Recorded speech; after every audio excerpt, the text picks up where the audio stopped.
Alright, what's up guys? In this video I'm going to pick up some more calculus here. It's going to be another integration practice video, and this is going to be example number 42 of the integration practice series.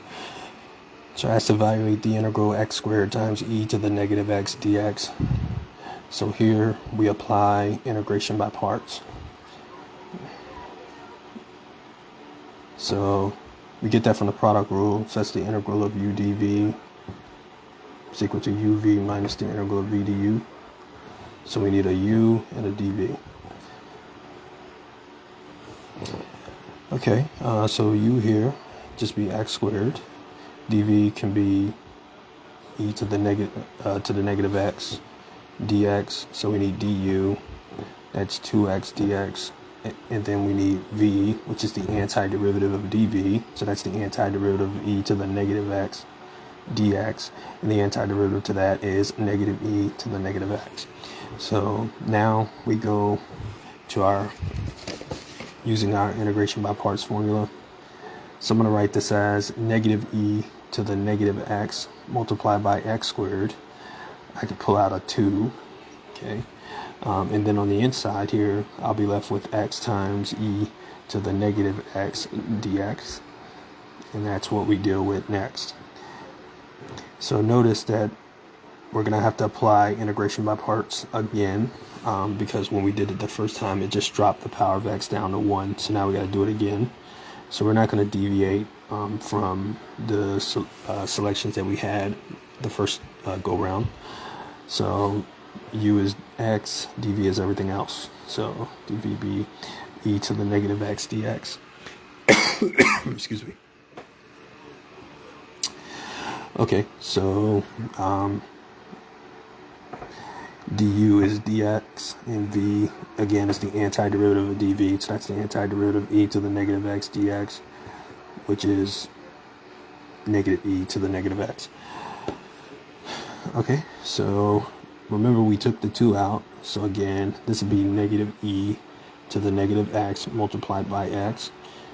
It's going to be a plus sign here. Then we'll have the antiderivative of e to the negative x dx again, which we know is negative e to the negative x.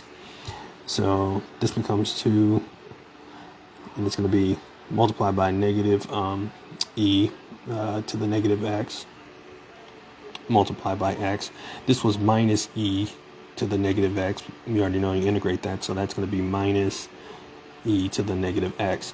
Now if we go back to the original integration by parts that we did up here at the beginning, we just have to attach this side to basically the solution that we got for the integral here, which was x times e to the negative x dx, and we can kind of expand it out a little bit and add a plus c.